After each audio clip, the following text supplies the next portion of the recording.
لقد من الله على المؤمنين إذ بعث فيهم رسولا من أنفسهم আল্লাহ রাব্বুল আলামিন বলেন, মুমিনদের উপর আল্লাহ তাআলার বিশেষ অনুগ্রহ যে ইয বা'সা ফীহিম রাসূলাম মিন আনফুসিহিম, যে তিনি তাদের মধ্য থেকে তাদের জন্য একজন রাসূল প্রেরণ করেছেন। আল্লাহ তাআলা যদিও মুমিনদের জন্য নবীকে বিশেষ অনুগ্রহ হিসাবে অভিহিত করেছেন, তথাপি নবীজির কারণে উপকৃত শুধু মুমিনরা হয়েছে বা হবে বা হয় এমনটা নয়, বরং নবীজির কারণে গোটা পৃথিবীর সব মাখলুক কাফেররা সহ সকলেই নবীজির কারণে উপকৃত হয়েছে, হচ্ছে এবং কিয়ামত পর্যন্ত হতে থাকবে। নবীজির উপস্থিতিতে যেমন কাফেররা নবীজির কারণে কঠিন শাস্তি থেকে বেঁচে গিয়েছে, বর্তমানেও বাঁচতেছে, কিয়ামত পর্যন্ত নবীজির কারণেই তারা কঠিন শাস্তি থেকে বেঁচে থাকবে। হাদিস থেকে শোনাই আপনাদের, আবু জেহেল একদিন নবীজির সামনে এসে নবীজিকে শোনায়া শোনায়া আল্লাহ তাআলার কাছে দোয়া করে। আবু জেহেল আল্লাহ তাআলাকে বলে, আল্লাহ, সত্যই যদি আপনি মুহাম্মাদের উপরে কোরআন নাজিল করে থাকেন, তাহলে আমাদের উপরে কঠিন শাস্তি বর্ষণ করেন, পাথর বর্ষণ করেন, অথবা যন্ত্রণাদায়ক শাস্তি দেন। নবীজিকে শোনায়া শোনায়া আবু জেহেল আল্লাহ তাআলার কাছে দোয়া করে। প্রথম প্রশ্ন হলো, আবু জেহেল কি আল্লাহ তাআলাকে বিশ্বাস করতো নাকি? বলে হ্যাঁ করতো।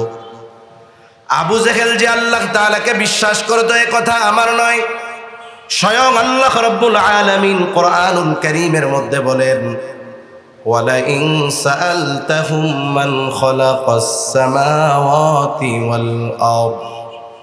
আল্লাহ তাআলা বলেন, আপনি যদি তাদের কাছে জানতে চান, জিজ্ঞাসা করেন, মান খালাকাস সামাওয়াতি ওয়াল আরদ, আসমান এবং জমিনের স্রষ্টাকে আপনি যদি তাদেরকে জিজ্ঞাসা করেন, আপনার প্রশ্নের জবাবে এই মক্কার মুশরিকেরা কি বলবে? আল্লাহ তাআলা নিজেই জবাব দিয়ে বলেন, লা ইয়াকুলুন্নাল্লাহ। দুইটা তাকিদ যোগ করে আল্লাহ তাআলা বলেন, আপনার এই প্রশ্নের জবাবে অবশ্যই অবশ্যই ওরা বলবে, আসমান জমিনের স্রষ্টা হলেন আল্লাহ। আপনি যদি মক্কার মুশরিকদেরকে জিজ্ঞাসা করেন, ওয়ালা ইন সাআলতাহুম মান নাযালা মিনাস সামাই মা,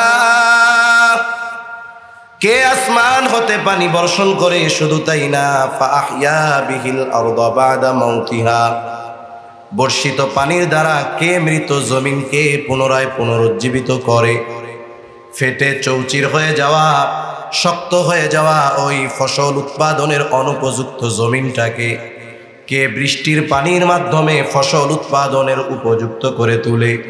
মক্কার মুশরিকেরা ওদের দেবদেবীদের কথা বলবে না, আপনার প্রশ্নের জবাবে অবশ্যই অবশ্যই তারা বলবে, এগুলো যিনি করেন তিনি কে? লা ইয়াকুলুন্নাল্লাহ, অবশ্যই অবশ্যই তারা বলবে এগুলো আল্লাহই করেন। আপনি যদি তাদের আবার জিজ্ঞাসা করেন, ওয়ালা ইন সাআলতাহুম মান খালাকাহুম লা ইয়াকুলুন্নাল্লাহ, আপনি যদি তাদেরকে জিজ্ঞাসা করেন, তাদের কাছে যদি জানতে চান তাদেরকে কে সৃষ্টি করেছে, নাস্তিকদের মতো তারা বলবে না, আমরা এমনিতেই দুনিয়ায় আসছি, আবার পচে গলে মাটির সাথে মিশে যাব। তারা কি বলবে? লা ইয়াকুলুন্নাল্লাহ, অবশ্যই অবশ্যই তারা বলবে আমাদের স্রষ্টা হলেন আল্লাহ। এগুলোর দ্বারা বোঝা যায় যে মক্কার মুশরিকেরা আল্লাহ তাআলার অস্তিত্বে বিশ্বাসী ছিল, কিন্তু এরপরেও তারা এমন কিছু শিরকের সাথে জড়িত ছিল যার কারণে তাদের ঈমান মূল্যহীন হয়ে গেছে।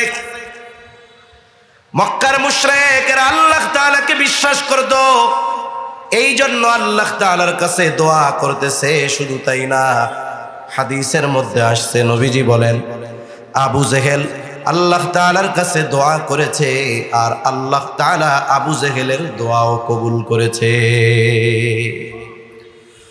বদরের দিন সকালবেলায় আবু জেহেল আল্লাহ তাআলার কাছে দোয়া করে, বলে, আল্লাহ, আজকে যারা হকের উপরে আছে, সত্যের উপরে আছে, আপনি তাদেরকে বিজয় দান করেন। নবীজি বলেন আল্লাহ তাআলা আবু জেহেলের দোয়া কবুল করেছে। বদরের দিন যারা হকের উপরে ছিল, সত্যের উপরে ছিল, আল্লাহ তাআলা তাদেরকেই বিজয় দান করেছে। তাহলে প্রথম কথা যে এরা আল্লাহর অস্তিত্বে বিশ্বাসী ছিল। আমাদের দেশ সহ গোটা দুনিয়ায় এইরকম আল্লাহর অস্তিত্বে বিশ্বাসী 250 কোটির মতো মানুষ আছে। প্রায় কত মানুষ? 250 কোটি। কিন্তু আবু জেহেলের মতো কাজ করে তথা আল্লাহর সাথে, আল্লাহর জাতের সাথে, আল্লাহর সিফাতের সাথে বিশেষ করে শিরিক করে, বলেন তো এই ধরনের মানুষ আমাদের দেশ সহ গোটা দুনিয়ায় অভাব আছে নাকি? ওদের অবস্থা যেমন হোক, পরিচয় যেমন হোক, ওরা এমন কিছু শিরকের সাথে জড়িয়ে গেছে, এমন কিছু কর্ম তারা করতেছে যার কারণে আল্লাহকে যে বিশ্বাস করে এই বিশ্বাস একেবারে মূল্যহীন হয়ে যাচ্ছে। 2 নম্বর কথা, আবু জেহেল নবীজিকে শোনায় শোনায় কেন এই দোয়া করে? ওর যদি পাথর বর্ষণের আযাব নিতে মন চায়, যন্ত্রণাদায়ক শাস্তি যদি আল্লাহর কাছে চায়, গোপনে গোপনে চাইবে। নবীজিকে শোনায়া আল্লাহ তাআলার কাছে চাওয়ার কি দরকার? বিষয়টা হলো এই রকম, নবীজিকে শুনিয়ে শুনিয়ে আল্লাহ তাআলার কাছে এই কথা বলার কারণ হলো নবীজিকে কষ্ট দেওয়া কথার মাধ্যমে। আবার কেমন যেন আবু জেহেল আল্লাহ তাআলাকে বলতে চায়, আল্লাহ আমার পেছনে লোকজনের অভাব নাই, আমি হলাম কুরাইশ বংশের বড় একজন নেতা, আমার টাকা পয়সা ধন দৌলত জনবল লোকবলের অভাব নাই, আমার ক্ষমতার অভাব নাই, টাকা পয়সার অভাব নাই। আয় আল্লাহ, আপনি আমারে বাদ দিয়া কেন মুহাম্মাদের উপরে কোরআন নাজিল করলেন? এই কথা কেমনে সহ্য করি? তাইলে পাথর দিয়ে আমারে শেষ করে দেন। এই কথাটা মূলত বলতেছে হিংসায়। আমরা অনেক সময় দেখি মানুষ মানুষকে কথার মাধ্যমে কষ্ট দেয় কি দেয় না? অনেক জায়গায় বিশেষ করে গ্রাম অঞ্চলে এরকম আছে, একজন মানুষ অভাবী, দরিদ্র, কষ্টে আছে, মানুষের সাথে তার কোনো শত্রুতা নাই, কিন্তু দেখবেন একটা সময় তার শত্রু এমনিতেই হয়ে যায়। কারণ মানুষের মধ্যে যেই রোগগুলোর বিস্তার বেশি, এর মধ্যে একটা হলো হিংসা। হিংসার কারণে অনেক সময় একজন আর একজনের ভালাই দেখতে পারে না, অটোমেটিক তার প্রতি একটা বিদ্বেষমূলক মনোভাব চলে আসে। গ্রামে হয়, মনে করেন একজন টাকা পয়সার মালিক না, গরিব মানুষ, দরিদ্র অসহায়, লোকটা অনেক কষ্ট করে তার ছেলেকে লেখাপড়া শিখিয়েছে।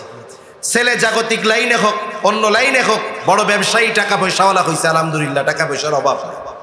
মানুষজন বলা বলি করে যে দেখছ অমুক চাচার ছেলে একটা সময় 2 বেলা খাইতেও পাইতো না, এখন অনেক টাকা পয়সার মালিক, আল্লাহ তাআলা ওদের দিকে ফিরায় তাকাইছে, এখন বড় অফিসার, নোয়াখালীতে কয়েকটা দোকান আছে, বাড়ি আছে, মাশাআল্লাহ, আলহামদুলিল্লাহ। এই যে একটা মানুষের উন্নতি সবার কিন্তু ভালো লাগবে না। পাশের থেকে আর একজন বলবে, তোমরা কার কথা বলো?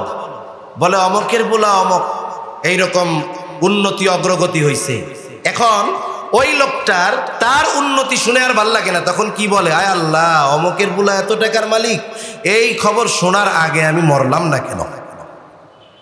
এরকম বলার লোক তো আলহামদুলিল্লাহ কমপক্ষে নোয়াখালী নাই, আছে, যে আমি মরলাম না কেন, কি খবর শুনলাম? বলেন তো ওই টাইমে যদি আজরাইল আইসা বলে আপনার তো মরতে মন চায়, তাইলে আমার লগে চলেন, কি বলবে?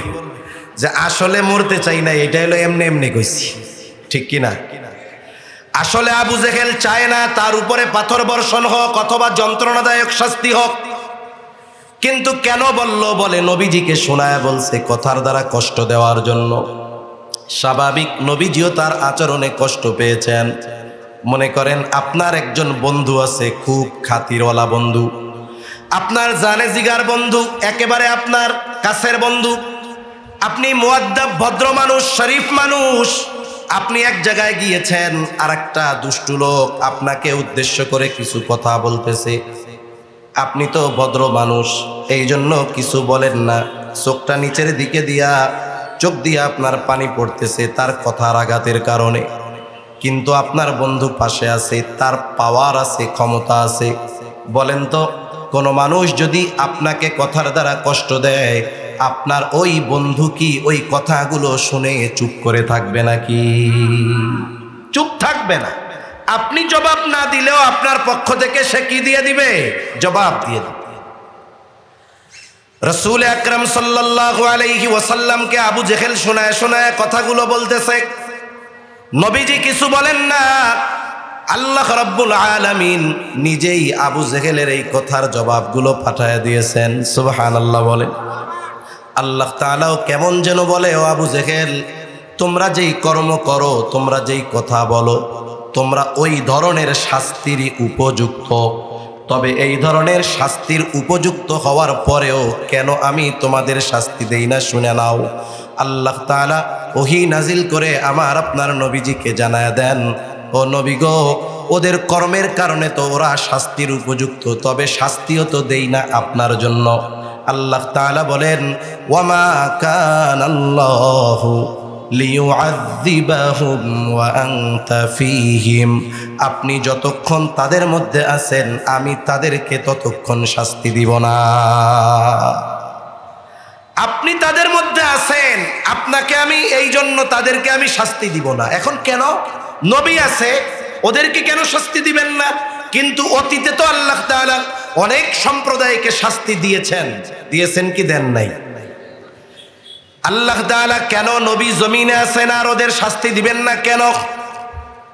পবিত্র কোরআনুল কারীমের সর্বাধিক পাঠিত যেই সূরার নাম হলো সূরাতুল ফাতিহা।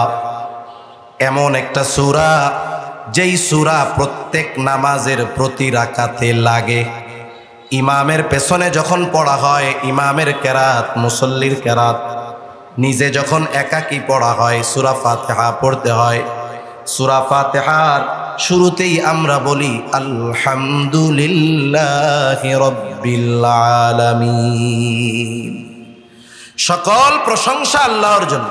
আল্লাহকে বলে যিনি হলেন জগৎ সমূহের রব, প্রতিপালক। এক নম্বরে আল্লাহ তাআলা জানিয়ে দিলেন জগৎ একটা নয়, শুধু এই পৃথিবী একটা জগৎ নয়, আরো অগণিত জগৎ যিনি সৃষ্টি করলেন তিনি কে? এই পৃথিবীর মহাকাশ নিয়ে যারা গবেষণা করে, যতগুলো সংস্থা আছে, সব সংস্থাগুলোর মধ্যে সবচাইতে বেশি অগ্রসর হলো যেই সংস্থা, তার নাম হলো নাসা। আমাদের বাংলাদেশেও একটা সংস্থা আছে, মহাকাশ গবেষণা কেন্দ্র, যেটার নাম হলো স্পারসো। নাম শুনছেন আপনারা? মহাকাশ গবেষণা কেন্দ্র আছে যে আমাদের দেশে, জানেন তো আপনারা? এটার নাম কি? স্পারসো। স্পারসো। নাসা কত অ্যাডভান্স, এর চাইতে আমাদের স্পারসো আরো বহুত অ্যাডভান্স। এটা আপনাদের হয়তো জানা নাই। কথায় আসলো তাই বলি, কেন অ্যাডভান্স হুজুর? নাসার মতো সংস্থার চাইতে আমাদের বাংলাদেশের এটা আরো বেশি অগ্রসর কেন? আপনারা কি মাঝে মধ্যে শুনেন যে অমক বিলিয়নার ট্রিলিয়নার সম্পদওয়ালা মঙ্গল গ্রহে জমি কিনবে? শুনছেন নি এরকম? শুনেন না? মহাকাশে জমি কিনবে, ওই জায়গায় বসতি স্থাপন হবে। মানুষ যদি বসতি স্থাপন করে, ওইখানে খাবার দাবারের দরকার আছে না নাই? চাষাবাদের দরকার আছে না নাই? মানুষ মহাকাশে গেল, চাষাবাদ করবে কারা? এই জন্য আমাদের মহাকাশ যেই গবেষণা কেন্দ্র স্পারসো, ওইটার মহাপরিচালক আমরা কোনো মহাকাশ গবেষককে দেই নাই, আমরা দিছি কারে? বলে উনি একজন কৃষিবিদ। কিবিদ? কৃষিবিদের কাজ কি? কাজ হইল জমিনে কেন পোকা ধরতেছে, ফসল কেন ভালো উৎপাদন হচ্ছে না, এগুলো নিয়ে গবেষণা করা। ঠিক কিনা বলেন? আমরা ওই মহাপরিচালক বানাইলাম একজন কৃষিবিদকে। কোন জায়গার? বলে মহাকাশ গবেষণার। কেন? কারণ হইল কি জানেননি? কারণ হইল মঙ্গল গ্রহে নাসা মানুষ পাঠাবে, কিন্তু চাষাবাদ করবে কারা? আমরা করব। এই জন্য আগের থেকে আমরা ওই জায়গায় একজন কৃষিবিদকে মহাপরিচালক বানায় রাখছি। এটা বড় হাস্যকর একটা বিষয় আর কি, বুঝেন নাই? একটা হলো যে যেই কাজের উপযুক্ত, আপনি যদি তাকে সেই জায়গায় না দেন, তাহলে ওই সংস্থা ধ্বংস হতে অল্প কিছুদিন লাগবে হয়তো। ঠিক কিনা বলে? এটা আমাদের একটা দুর্ভাগ্য যে যেইটার ব্যাপারে অভিজ্ঞ ছিল তাকে সেইখানে না দিয়ে আর একজনকে দেওয়ার মাধ্যমে ওইখানের উন্নতি অগ্রগতি তো বহুদূর, আরো এটা ধ্বংস হওয়ার উপক্রম হবে। ঠিক কিনা বলে? মহাকাশ গবেষণা কেন্দ্র নাসা মাঝে মধ্যে আমাদেরকে শোনায় এত হাজার আলোকবর্ষ মাইল দূরে নতুন একটা গ্রহের জগতের সন্ধান পাওয়া গেছে। দুনিয়াব্যাপী তোলপাড় সৃষ্টি হয়ে যায়। নাসার এই খবর শুনে আমরা আনন্দিত হই, পুলকিত হই। কিন্তু আল্লাহ তাআলা ১৫০০ বছর আগে ওই মরুভূমির মধ্যে একজন মহামানবের কাছে জানায় দিয়েছেন যে তিনি শুধু এই পৃথিবী নামক একটা জগৎ সৃষ্টি করেন নাই, বরং অগণিত জগৎ তিনি সৃষ্টি করে রেখেছে। এই যত জগৎ আছে সব জগতের রব প্রতিপালক কে? একটু জবান খুলে কোন? আল্লাহ। ওই রব আল্লাহ আমার আপনার নবীর ব্যাপারে বলতেছেন, ওয়ামা আরসালনাকা ইল্লা রাহমাতাল লিল আলামিন। রব্বুল আলামিন আমার আপনার নবীর ব্যাপারে বলেন, আমি আপনাকে জগৎ সমূহের জন্য রহমত হিসাবে প্রেরণ করেছি। সুবহানাল্লাহ। তাহলে আল্লাহ হলেন রব্বুল আলামিন আর মুহাম্মাদুর রাসূলুল্লাহ হলেন রহমাতুল লিল আলামিন। গোটা সৃষ্টি জগতে একটা ইঞ্চি জায়গা পাওয়া যাবে না যেই জায়গার রব আল্লাহ তাআলা নয়। এরকম একটা ইঞ্চি জায়গা আসেনি? নাই। ওই রকম গোটা সৃষ্টি জগতে একটা ইঞ্চি জায়গা নাই যেই জায়গার রহমত আমার আপনার নবীজি নন। আমার আপনার নবীজি রহমাতুল লিল আলামিন। ওই রহমাতুল লিল আলামিন যেই জমিনের উপরে আছে, ওই জমিনের উপরে আল্লাহ তাআলা আযাব কেমনে দিবে? সুবহানাল্লাহ। কোন আপনাদের জানা থাকার কথা স্বাভাবিক বিষয়। আল্লাহ তাআলা যখন অতীতের কোন উম্মতের অবাধ্যতার কারণে আল্লাহ তাআলা আযাব দিয়েছে, গজব দিয়েছে, আল্লাহ তাআলা গজব আযাব দেওয়ার আগে ওই এলাকার যেই নবী তাকে আগে নিরাপদে সরায় নিছে। আল্লাহ তাআলা এরপরে পাপীদের উপরে গজব দিয়েছে। কিন্তু আল্লাহ তাআলা যদি আবু জেহেল উতবা সাহেবার উপরে ওই ধরনের গজব দিতে চাইতেন, নবীকে কোথায় সরায়া নিবেন? এমন একটা জায়গা আছে নাকি যেই জায়গার নবী আমার আপনার নবী নয়? আছে? নবী যেমন রহমাতুল লিল আলামিন, নবী ওই রকম গোটা সৃষ্টি জগতের জন্য নবী। আমার আপনার নবী শুধুমাত্র আরবের নবী নয়, এই দুনিয়া নামক গ্রহের নবী নয়, পৃথিবীর নবী নয়। আল্লাহ তাআলা বলেন, কুল ইয়া আইয়ুহান নাসু ইন্নী রাসূলুল্লাহি ইলাইকুম জামিআ। আপনি মানুষদেরকে বইলা দেন, ইন্নী রাসূলুল্লাহি ইলাইকুম জামিআ, আমি তোমাদের সকলের উপরে রাসূল হিসাবে প্রেরিত হয়েছি। এই জন্য আমার আপনার নবীজি যেই জায়গার রহমত, আমার আপনার নবীজির নবুয়তিকেও আল্লাহ তাআলা সেই জায়গায় পৌঁছায়া দিয়েছেন। যেমন গোটা সৃষ্টি জগতের এমন একটা জায়গা নাই যেই জায়গার রব আল্লাহ তাআলা নয়, আবার গোটা সৃষ্টি জগতে এমন একটা জায়গা নাই যেই জায়গার নবী আর রহমত আমার আপনার নবী নয়। এই জন্য নবীর কারণে কাফেররা তাদের পাপের কারণেও যেই পরিমাণ শাস্তি পাওয়ার উপযুক্ত ওই পরিমাণ শাস্তি আল্লাহ দেয় নাই। সাথে সাথে আমি প্রথমেই বলেছিলাম, উম্মতের প্রতি নবীজিরও মহব্বত, ভালোবাসা। আমাদের প্রতি নবীজির কেমন মহব্বত, কেমন ভালোবাসা। রাসূল আকরাম সাল্লাল্লাহু আলাইহি ওয়াসাল্লাম একদিন সাহাবা একরাম সাথে বসা, নবীজি হঠাৎ করে কোরআনুল কারীম থেকে তিলাওয়াত করলেন, আন্নান নাবিয়্য সাল্লাল্লাহু আলাইহি ওয়াসাল্লাম তালা মা কাওলাল্লাহি আযযা ওয়া জাল্লা ফি ইব্রাহিম আলাইহিস সালাম। আল্লাহ তাআলা ইব্রাহিম আলাইহিস সালামের ব্যাপারে যা নাজিল করেছেন, রাসূলুল্লাহ সাল্লাল্লাহু আলাইহি ওয়াসাল্লাম কোরআন থেকে সেটা তিলাওয়াত করলেন। ইব্রাহিম আলাইহিস সালামের ব্যাপারে কি নাজিল করেছে? ইব্রাহিম আলাইহিস সালাম তার গুনাহগার উম্মতের ব্যাপারে ক্ষমা চেয়ে আল্লাহ তাআলার কাছে দোয়া করেছে।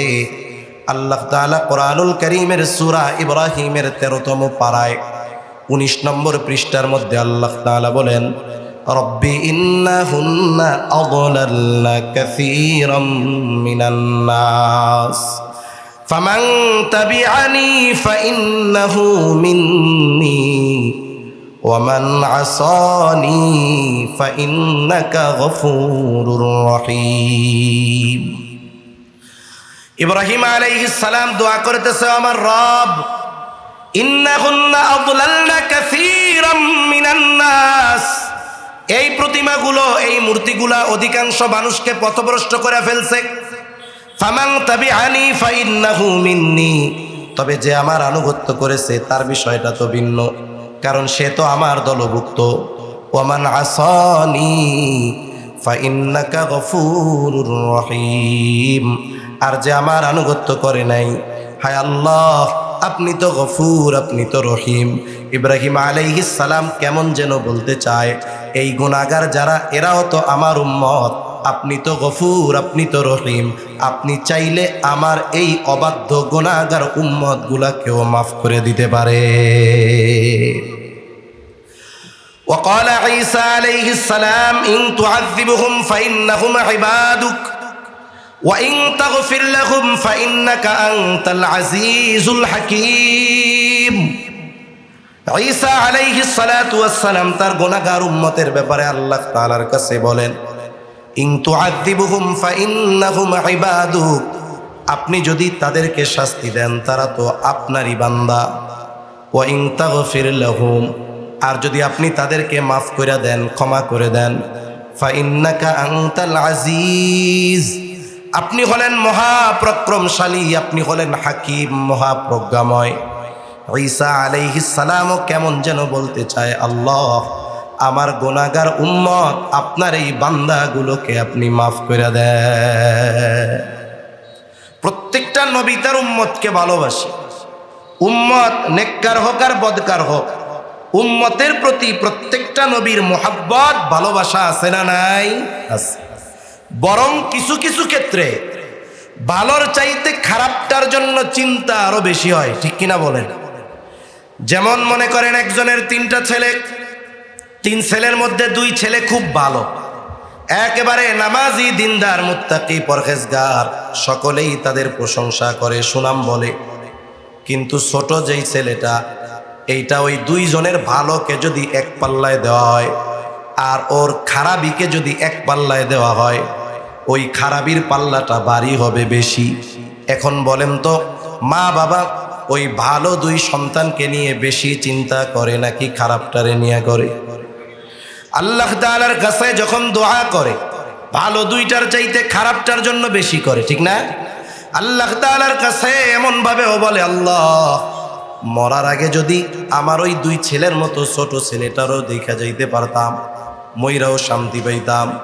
কিন্তু দেখেন, সন্তান খারাপ, তারে জেলখানায় দিয়া দেয় না, ফালায়া দেয় না। 2-1টা ব্যতিক্রম ঘটনা, সেটা কিন্তু ভিন্ন কথা। কিন্তু অধিকাংশ মা বাবা সন্তান যদি খারাপ হয় তার ভালোর জন্য আল্লাহর কাছে দোয়া করে, চিন্তা করে। বলে কেন করে? বলে যতই খারাপ হোক এটা তো সন্তান, ওই সন্তানের মহব্বতের কারণে, সন্তানের প্রতি ভালোবাসার কারণে ওই মা বাবা খারাপ সন্তানের জন্য বেশি চিন্তা করে। বলেন তো, মা বাবা তার সন্তানকে যত বেশি ভালোবাসে তার চাইতে নবী আমাদের কম বেশি ভালোবাসে না বেশি? কোনো সন্দেহ নাই নবীজি আমাদেরকে কত বেশি ভালোবাসে। আরেকটা উদাহরণ দিলে বুঝতে সহজ হবে। মনে করেন আপনারা 2 জন বন্ধু, এক বন্ধু আপনারে শুধু দিনভর কানের কাছে তসবিহ জপে, দোস্ত তোমারে খুব ভালোবাসি, তোমার জন্য জীবন দিয়ে দিব, তুমি যা বলবা তাই করব। এইবার আপনি ওই বন্ধু, যেই বন্ধু আপনার জন্য জীবন দিতে প্রস্তুত, তাকে নিয়ে গেছেন এক জায়গায় বাজারে। অনাকাঙ্ক্ষিতভাবে বাজারে কারো সাথে আপনার একটু দ্বন্দ্ব লাগছে, আপনার পরিচিত কেউ নাই। এরপরেও আপনি চিন্তা করতেছেন, আমি তো একা না, প্রয়োজনে আমার সাথে তো এমন বন্ধু আছে যে আমার জন্য জীবন দিয়া দিবে, ঠিক না? মানুষ যখন মুসিবতে পড়ে আগে খোঁজে আশেপাশে আমার পরিচিত কে আছে। আপনিও মুসিবতে পড়ে আপনার বন্ধুকে খুঁজতেছেন, ডানে তাকায় দেখেন বন্ধুকে, ওই বন্ধুর ছায়াও দেখা যায় না, এ ভাগছে। ওই মুসিবত থেকে উদ্ধার পেয়ে আপনি বাড়িতে আসছেন।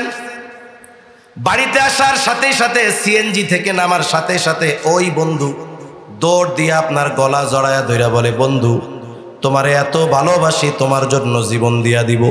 এখন বলেন, বিপদের সময় যেই বন্ধু আপনারকে ফালায়া পালায়া চলে আসছে, বাড়িতে আসার পরে যদি বলে বন্ধু তোমার লাইগা জীবন দিয়া দিমু, কি করবেন আপনি?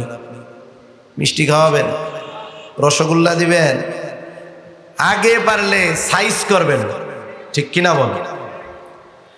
তাহলে বোঝা গেল প্রকৃত বন্ধুকে আপনি বলবেন তুমি যদি আমার আসলেই বন্ধু হইতা, আমাকে যদি সত্যই ওই পরিমাণ ভালোবাসতা, বিপদে ফেলায় দিয়ে আসতা না। আল্লাহর কসম করে বলি এই দুনিয়ার মুসিবত কোনো মুসিবত নয়, চোখ দুটো বন্ধ হবে সব মুসিবত আমার আপনার শেষ। এখন আমারে যদি জিজ্ঞাসা করেন হুজুর আপনার অসুবিধা কি, আমি দুনিয়ার এত অসুবিধার কথা আপনাকে বলবো, তালিকা করতে করতে হাত ব্যথা হয়ে যাবে। কিন্তু চোখ দুটো যদি বন্ধ হয়ে যায়, বলেন তো কোনো মুসিবত আছে নাকি? তাহলে এই দুনিয়ার মুসিবত আসলে কোনো মুসিবত নয়, আসল মুসিবত তো কিয়ামতের দিন, যেই দিন আমার আপনার আপনজন আমাকে আপনাকে পরিচয় দিবে না। আল্লাহ তাআলা কোরআনুল কারীমের মধ্যে ওই দিনের সামান্য চিত্র তুলে ধরে বলেন, ইয়াউমা ইয়াফিরুল মারউ মিন আখিহি ওয়া উম্মিহি ওয়া আবিহি ওয়া সাহিবাতিহি ওয়া বানিহি লিকুল্লি ইমরিইম মিনহুম ইয়াউমাইযিন শা'নুন ইউগনি। আল্লাহ তাআলা বলেন কিয়ামতের দিন ভাই ভাইয়ের থেকে পলায়ন করবে, ওয়া উম্মিহি ওয়া আবিহি, পিতামাতার থেকে পলায়ন করবে, ওয়া সাহিবাতিহি ওয়া বানিহি, স্ত্রী সন্তানদের থেকে পলায়ন করবে। প্রত্যেকটা মানুষ সেই দিন নিজের চিন্তায় বিভোর থাকবে। শুধু তাই না, তাফসীরের মধ্যে আসছে মানুষেরা এমনও আল্লাহ তাআলার কাছে বলবে, আল্লাহ সারা দুনিয়ার সব মানুষকে জাহান্নামে দিয়ে হলেও আপনি আমাকে নাজাত দিয়ে দেন, আমাকে জান্নাত দিয়ে দেন। ওই দিন মানুষ কতটা চিন্তায় বিভোর থাকবে, প্রত্যেকটা মানুষ নিজের চিন্তায় বিভোর। ওই দিন আমার আপনার নবীজিও চিন্তিত থাকবে, তবে নবীজি নিজের চিন্তায় চিন্তিত থাকবেন না, তিনি চিন্তিত থাকবেন উম্মতের নাজাতের চিন্তায়। মা বাবা সন্তানকে চিনবে না, নিজের চিন্তায় বিভোর থাকবে। ওই কঠিন মুসিবতের দিন নবী তার উম্মতকে ভুলবে না। নবীজি কত চিন্তিত থাকবে, পেরেশান থাকবে। মানুষ যখন চিন্তিত থাকে, পেরেশান থাকে, এক জায়গায় স্থির থাকতে পারে না, হাঁটাহাঁটি করে, স্থান পরিবর্তন করে। এই জন্য নবীজি একবার দৌড়িয়ে চলে যাবেন হাউজে কাউসারের কাছে, না জানি তার কোনো উম্মত পানি পানে মাহরুম হয়ে যায় কিনা। আবার নবীজি দৌড়ে চলে যাবেন পুলসরাতের কাছে, না জানি কোনো উম্মত পুল পাড়ি দিতে ব্যর্থ হয়ে যায় কিনা। আবার নবীজি আরেকবার দৌড়ে চলে যাবেন মিজানের কাছে, না জানি কোনো উম্মত ওজনে ধরা পড়ে যায় কিনা। আর একবার নবীজি দৌড়ায়া চলে যাবেন জাহান্নামের কাছে, না জানি কোনো উম্মতকে জাহান্নামে দিয়ে দেওয়া হয় কিনা। আবার যখন উম্মতের জন্য সুপারিশের দরকার হবে, নবীজি আল্লাহর কাছে আইসা উম্মতের জন্য সুপারিশ করবে। উম্মতের চিন্তায় নবীজি কিয়ামতের দিন এক জায়গায় স্থির থাকবেন না। সব নবী জান্নাত অভিমুখে রওনা হয়ে যাবে, জান্নাতের দরজায় পৌঁছায়া যাবে, কিন্তু দরজা বন্ধ। জিজ্ঞাসা করা হবে কি ব্যাপার, জান্নাতের দরজা খোলা হয় না কেন? দেওয়া হবে যিনি আসলে খোলা হবে তিনি এখনো আসেন নাই। কোথায়? বলে হাসরের ময়দানে উম্মতের চিন্তায় বিভোর। বলে নবী ততক্ষণ পর্যন্ত জান্নাত অভিমুখে রওনা হবে না, তার ওই উম্মত যার যাররা পরিমাণ ঈমান আছে তার ব্যাপারেও যতক্ষণ না আল্লাহ তাআলার পক্ষ থেকে জান্নাতের নিশ্চয়তা নবী না পাবে, ততক্ষণ পর্যন্ত নবী নিজে জান্নাত অভিমুখে রওনা হবে না। এমন নবী, এমন মুহাব্বত উম্মতের জন্য। ওই যে দুই নবী গুনাহগার উম্মতের ব্যাপারে আল্লাহর কাছে দোয়া করছে। স্বাভাবিক নবী তো সব সময় উম্মতের চিন্তা করে, কিন্তু দুই নবীর দোয়া তিলাওয়াত করার পর উম্মতের ব্যাপারে আরো দরদ মোহাব্বত উম্মতের জন্য অন্তরের মধ্যে জাগ্রত হয়ে গেছে। এইবার নবীজি কি করে? বলে ফারাফা ইয়াদাই ওয়াকালা আল্লাহুম্মা উম্মতি উম্মতি ওয়া বাকা। এইবার নবীজি দুই হাত উঁচু করে আল্লাহ তাআলার কাছে বলে আল্লাহুম্মা উম্মতি, আল্লাহুম্মা উম্মতি, আয় আল্লাহ আমার উম্মত, আমার উম্মত। আর কিছু নবী বলেন না। দুই চোখ দিয়ে অঝোর ধারায় পানি পড়তেছে, নবীজি কান্না করতেছে, আর কিছু বলে না। আল্লাহ তাআলা জিবরাইল আলাইহিস সালামকে বলে, জিবরাইল যাও মুহাম্মাদের কান্নার কারণ গিয়া জিজ্ঞাসা করো। জিবরাইল আলাইহিস সালাতু ওয়াস সালাম এসে হাজির। জিজ্ঞাসা করে, আপনি কেন কান্না করেন? আপনার কান্নার কারণ আল্লাহ জানতে চায়। যদিও আপনার কান্নার কারণ আল্লাহ জানে, এরপরেও আপনার কাছ থেকে জানতে চায়। কেন জানতে চায়? একটা উদাহরণ দিলে বুঝতে সহজ হবে।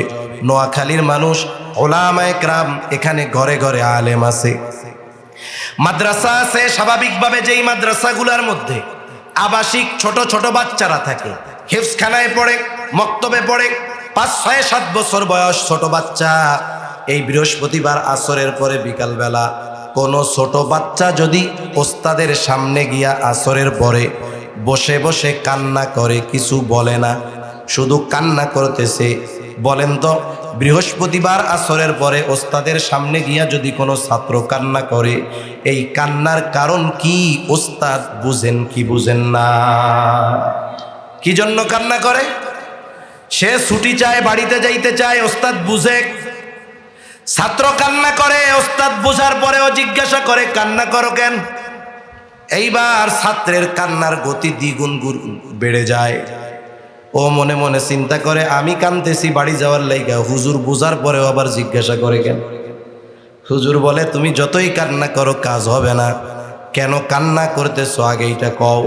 এইবার ছোট বাচ্চা কান্না জড়িত কণ্ঠে বলে, হুজুর আমি বাড়িতে যাব, আমার মায়ের লাইগা আমার কলিজা পুড়ে।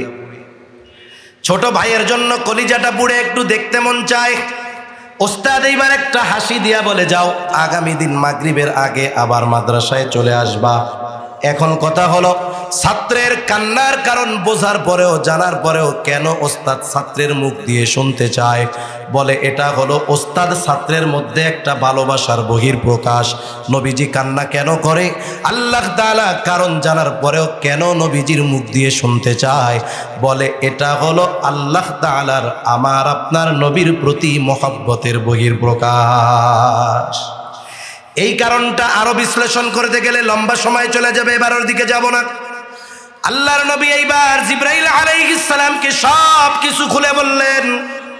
উম্মতের জন্য তিনি কান্না করতেছেন। জিবরাইল আলাইহিস সালাম গিয়ে আল্লাহর কাছে বলে, আপনার হাবিবের কান্নার কারণ হইল তার উম্মত।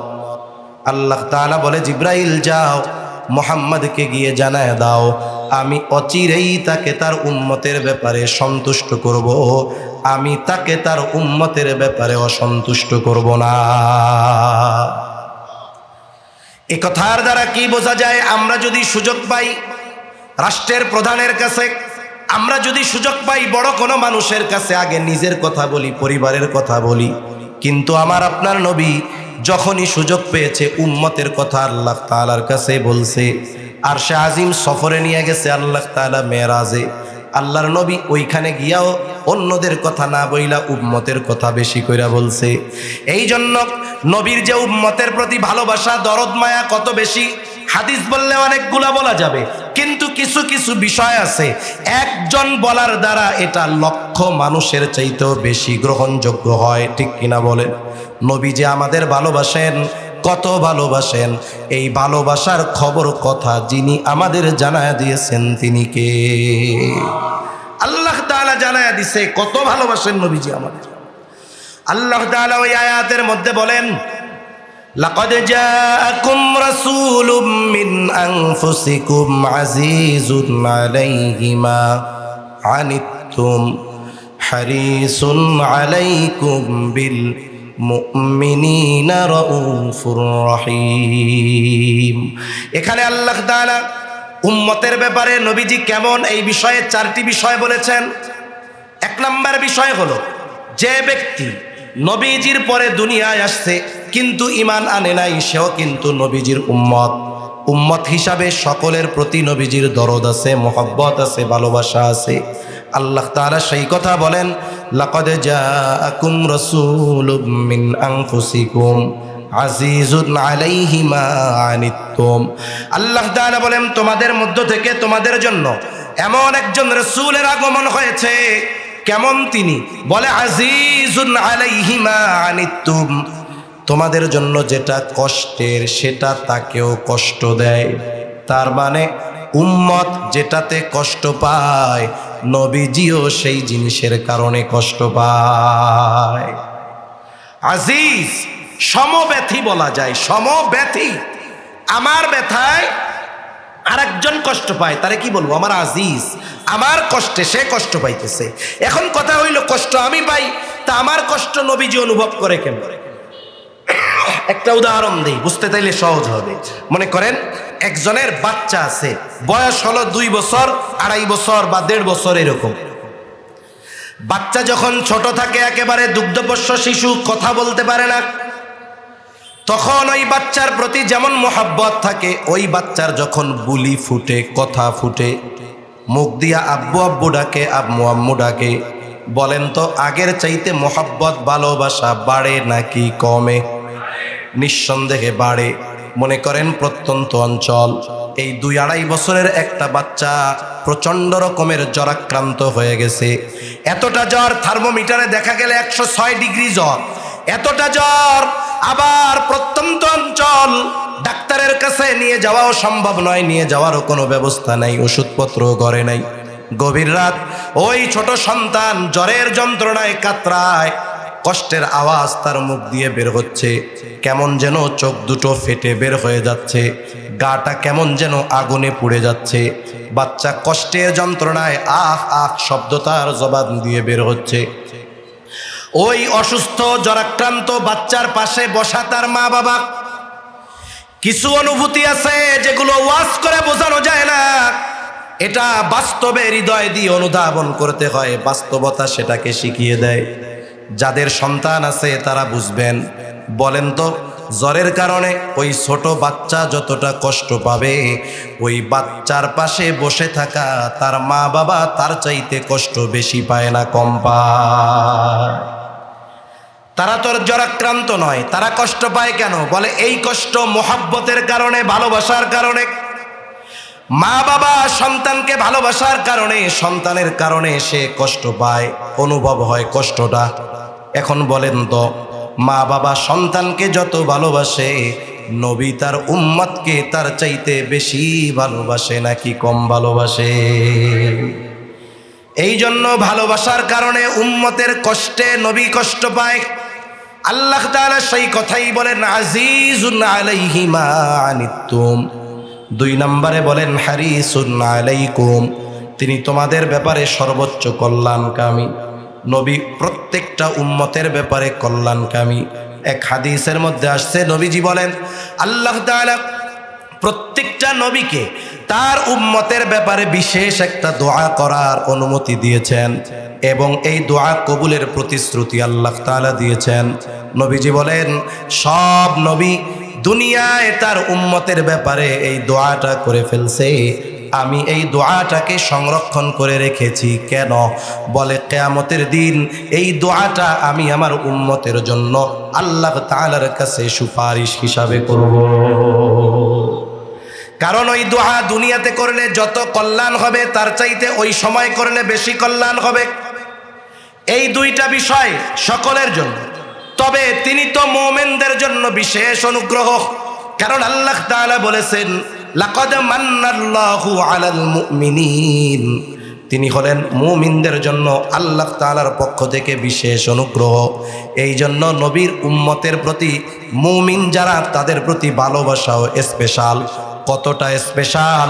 আল্লাহ তাআলা বলেন বিল মুমিনিনা রাউফুর রহিম। রাউফুর রহিম, বলেন তো এটা কার গুণবাচক নাম? আরো জোরে কন্যা কার? দুনিয়াতে কোনো মানুষ বাস্তবিক অর্থে নাম আব্দুর রউফ আছে, আমরা আব্বাদ দিয়ে খালি রউফ কইতে পারি, কিন্তু বাস্তবে কিসের রউফ হওয়ার যোগ্যতা রাখে? দুনিয়ার কোনো মাখলুক রউফ হতে পারে না, দুনিয়ার কোনো মাখলুক রহিম হতে পারে না। এটা আল্লাহ তাআলার গুণবাচক নাম রাউফুর রহিম।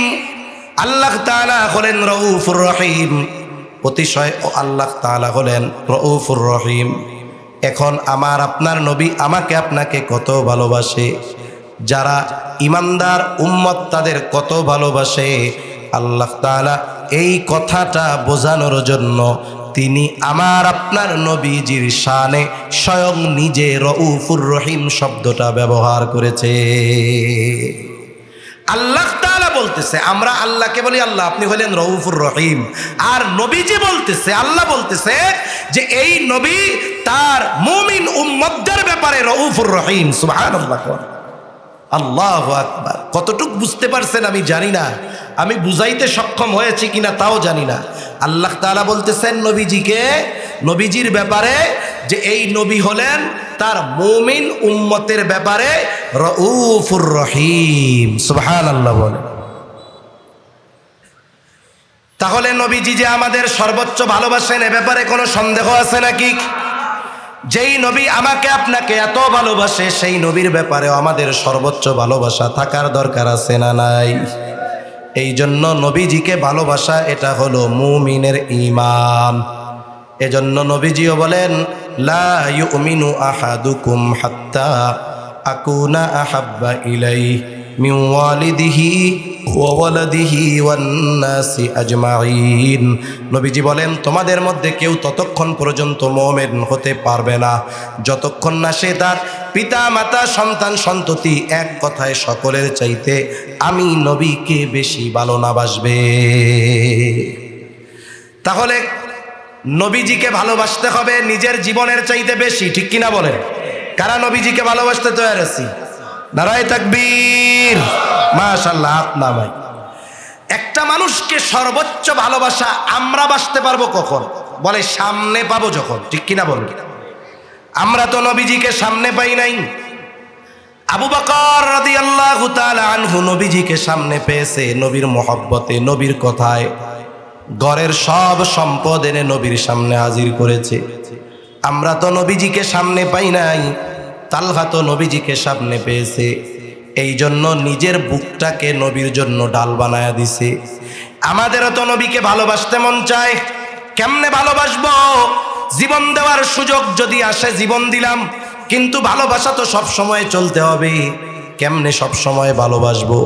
উম্মত যেন পেরেশান না হয়, এই জন্য নবীজি তাকে ভালোবাসার পদ্ধতি স্বয়ং নবী নিজে জানায়া দিয়ে গেছে। নবীজি বলতেছে আমারে যদি ভালোবাসতে চাও কি করবা শুইনা নাও। নবীজি বলেন মান আহাব্বা সুন্নতি ফাকাদ আহাব্বানি ওয়া মান আহাব্বানি কানা মাই ফিল জান্নাহ। নবীজিকে ভালোবাসার প্রথম মাপকাঠি হইল নবীজির সুন্নাতকে মহব্বত করতে হবে। নবীজির সুন্নাতকে যদি মহব্বত করা হয় কি হবে? বলে নবীজিকে ভালোবাসা হবে। নবীজিকে ভালোবাসলে লাভ কি হবে? বলে নবীর সাথে জান্নাতে থাকা যাবে। দুনিয়ায় এই খবর যদি কেউ পায়, সে ভালো একজন মানুষের সাথে দেখা করার সুযোগ পাইছে, প্রধানমন্ত্রীর সাথে দেখা করার সুযোগ পাইছে, সে টাকা পয়সা শ্রম যেভাবেই হোক একটু দেখা করার, কথা বলার, পাশে বসার এই সুযোগ কি মিস করবে? বলেন মিস করবে না। সে সর্বোচ্চ প্রচেষ্টা করবে নবীজির ওই ব্যক্তির পাশে বসার। আর সাহাবায়ে কেরামও নবীজির সাথে জান্নাতে থাকতে পারার খবরে সবচাইতে বেশি খুশি হয়েছে। নবীর সাথে জান্নাতে থাকতে পারার কথায় সবচাইতে বেশি খুশি হয়েছে সাহাবায়ে কেরাম। হযরত আনাস রাদিয়াল্লাহু তাআলা আনহু থেকে বর্ণিত, তিনি বলেন একজন গ্রাম্য সাহাবী নবীজিকে এসে প্রশ্ন করতেছে, ইয়া রাসূলুল্লাহি মাতাস সাআহ, হে আল্লাহর রাসূল কিয়ামত কখন হবে? লোকটার বলার ভাব হলো এইরকম যে সে কিয়ামতের জন্য প্রস্তুত, কিন্তু কিয়ামত আসতেছে না, লেট হইতেছে, এমন বাবা। নবীজি এই জন্য পাল্টা তাকে প্রশ্ন করলেন, মা আদাত্তা লাহা, কিয়ামতের জন্য তুমি কি পাথেয় সংগ্রহ করেছো? গ্রামের মানুষ, সহজ সরল মানুষ জবাব দিয়া বলে, আমি আল্লাহ এবং তার রাসূলকে ভালোবাসি। নবীজিও এই লোকটার এই জবাবের মধ্যে কোনো কৃত্রিমতার গন্ধ পাইলেন না। এই লোকের কথার জবাবে নবীজি বলতেছেন, আলমার উমা মান আহাব্বা, যে যাকে মহাব্বত করে তার সাথে অবস্থান করবে। তাহলে প্রশ্নর শুরু ছিল কি, জবাব হইল কি? শুরু কি ছিল? কিয়ামত কখন হবে? জবাব কি হইল শেষ? বলে যে যাকে মহাব্বত করবে সে তার সাথে অবস্থান করবে। কিছু কিছু সময় আছে প্রশ্ন আরেকটা করা হইলেও উদ্দেশ্য ভিন্ন থাকে, ঠিক কিনা বলেন? প্রশ্ন করেছে একটা কিন্তু উদ্দেশ্য কি ভিন্ন। এই ধরনের প্রশ্ন অনেক সময় আমাদের দেশে কিছু মানুষ করে, যেমন আয়েশা বলে, ভাই আপনারা কি মুহাম্মাদুর রাসূলুল্লাহর ইসলাম মানবেন না আবু হানিফার? কত সুন্দর প্রশ্ন না? কিন্তু প্রশ্ন কি উত্তর জানার উদ্দেশ্য না ভিন্ন কোনো উদ্দেশ্য আছে?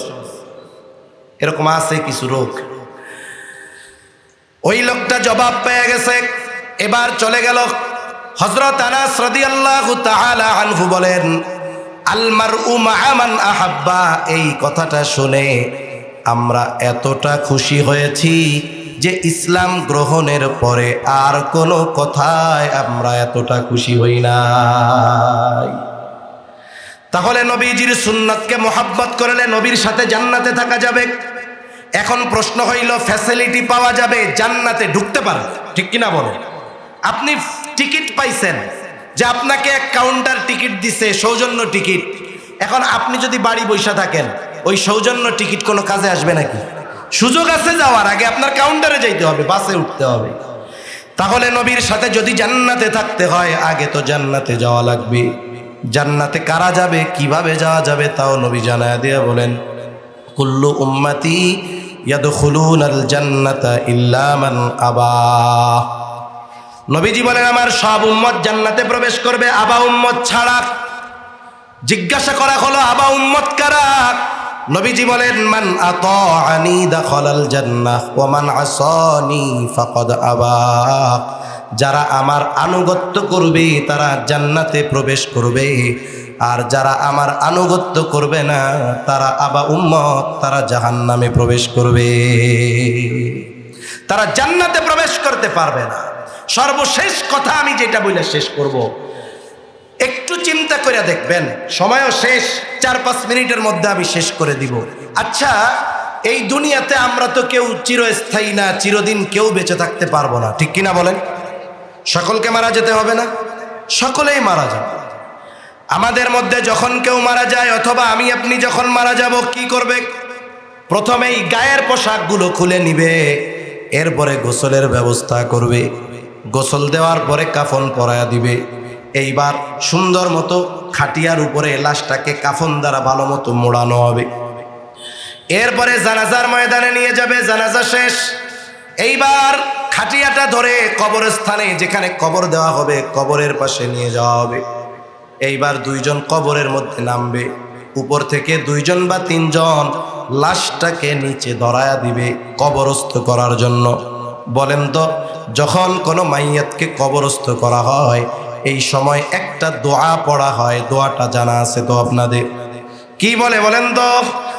বিসমিল্লাহি ওয়া আলা মিল্লাতি রাসূলিল্লাহ। এই দোয়াটা আমরা মানুষের ব্যাপারে পড়ি, একদিন আমার আপনার ব্যাপারেও পড়বে। দোয়াটার সারমর্ম কি? বুজুর্গানে দ্বীনের ভাষায় বলি, ওনারা যেইভাবে বলতেছেন, এই দোয়াটার সারমর্ম হইল, কবরে রাখা হবে এক জগৎ থেকে নতুন এক জগৎ। বলেন তো, আপনি যদি এক দেশ থেকে আর এক দেশে যান, ভিসার দরকার আছে না নাই? ভিসা যদি জালিয়াতি করা হয়, কি হবে? প্রথমে ওই দেশের জেলখানায় আটকাবে, এরপরে ব্ল্যাক লিস্টে বা রেড লিস্টে ফালাইয়া দিবে, জীবনে আর ওইখানে যাইতে পারবে, কারণ ওর ভিসাটা মিথ্যা। এই জগৎ থেকে নতুন আর এক জগতে আমাকে পাঠানো হবে, যেই জগতের নাম হলো আলমে বরজখ। এই দোয়াটা, এই কথাটা হলো ওই জগতের ভিসা। এই দোয়ার মধ্যে কি বলা হয়? বলা হয়, আল্লাহ আপনার নামে এমন এক ব্যক্তিকে এখন কবরস্থ করতেছি, যার গোটা জীবন সুন্নাতের উপরে চলছে। এই ব্যক্তি যখন ইন্তেকাল করেছে সুন্নাতের উপরে ছিল, একে যখন আমরা কবরস্থ করতেছি তখনও সে সুন্নাতের উপরে আছে।